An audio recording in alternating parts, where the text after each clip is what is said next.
we tend to make these big, grandiose goals every year, and we make them in a way of, okay, I'm gonna make 100,000, or I'm gonna make 200,000 this year. What does that actually look like?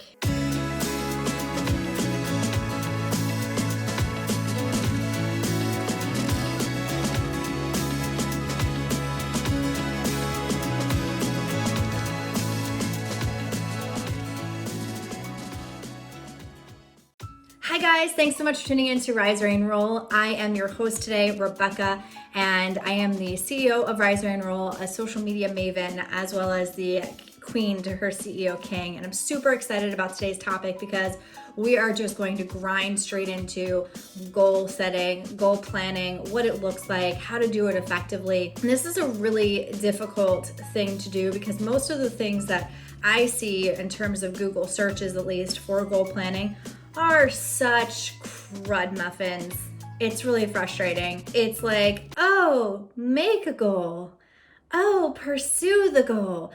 That is not what this video is about, okay? So I am talking to the women that really drive in to do their goals, really look and make things super clear, and I'm going to help you make these goals happen. If you are not that woman, just stop watching. See you later. Have a great year. Bye. If you are, we are going to get out of the slump of these holiday parties that we just went to, where I honestly should have warned you about, because when you say that you're an entrepreneur or when you say that you are pursuing something, this is what you're doing now, you get that oh, you'll be great speech from Aunt Susie, and oh, when you need a job from Uncle Jimmy, and saying, I'll be here for you to rescue you. Well, whatever, goodbye. I am not going to be that person, because when you are rolling out of the holidays and rolling into the new year, the first thing I need you to do is just ditch the feeling of inadequacy and falling into the typical family order of where you belong.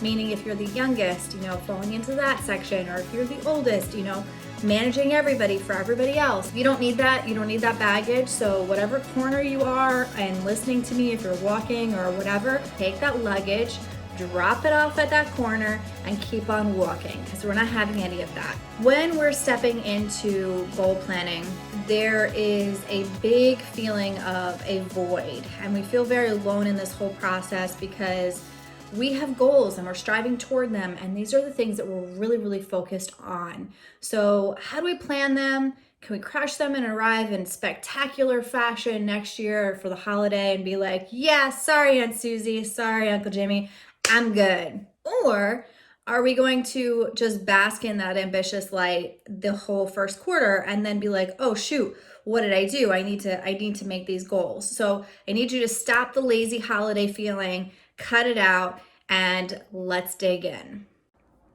Step number 1, get super, super clear on your goals.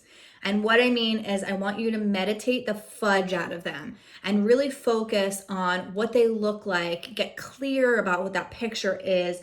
What does it look like for you to succeed? What does it mean for you? Does it mean more family time? Does it mean financial abundance? Does it mean more time for yourself? I don't know, but really get clear on what that looks like for you. When I make a goal, for example, for fitness, I really hollow out on, is it weight? Is it the way I feel? Is it the way that I fit in my jeans that I used to wear in high school or whatever, which should never be a goal? Is it the way that I feel just naked? Is it an 8-pack? I don't know. What does it look like for you? And really get clear on what that feels like and looks like. Step 2, taste it, smell it, and wear it. Yes, that's what I said.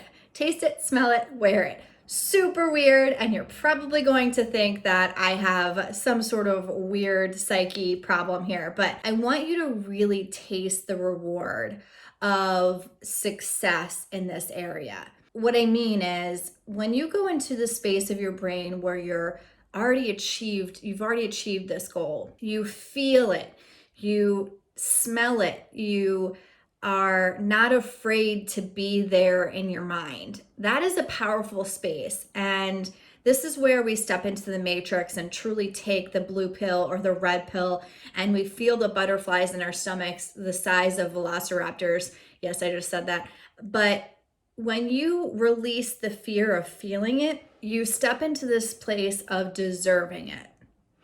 And this is really special and really hits home for me. And if you guys haven't tuned into my money video, head on over there. I'm going to tag it right in here because I think that you'll feel a lot of abundance and direction on that. Once you step into deserving it, knowing that you can wear it, know that you can feel amazing in it, this is where you go, lady. Like, this is where you start to crush, and this is where you start to do it in a way that's like really scaling in chunks. So really taste it, feel it, smell it, and wear it for size, ladies.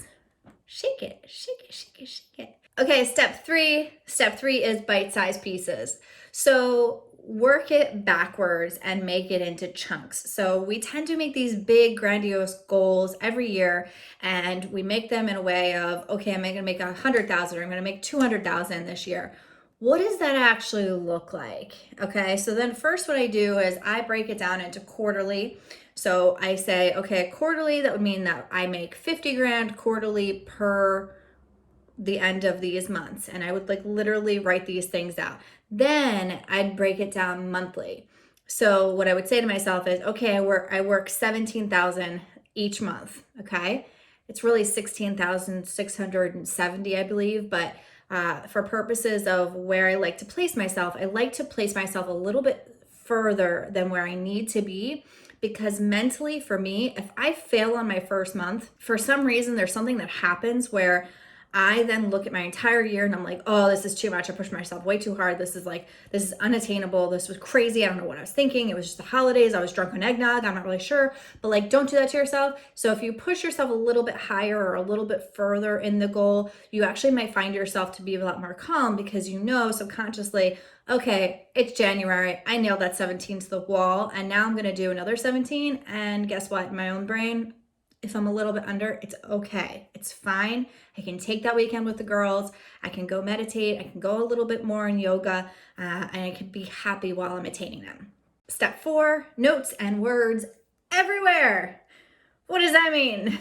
Okay, so when I make a goal in my journey of making goals, I don't want to just put it into a notebook and then like write it down and then shut it and never look at it until the following year in December, right around this time of the holiday season. I was just with family. I was just beaten up by my aunts and uncles. And now I haven't looked at my book for months. And now I get to beat myself up and realize how far behind I am and be perpetually disappointed in the misery of my own doom.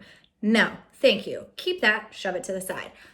When you put words and notes everywhere, and what I mean by that is literally everywhere, windows, mirrors, in your car, in your phone, on your phone wallpaper, whatever it looks like for you, put little trigger words into your space.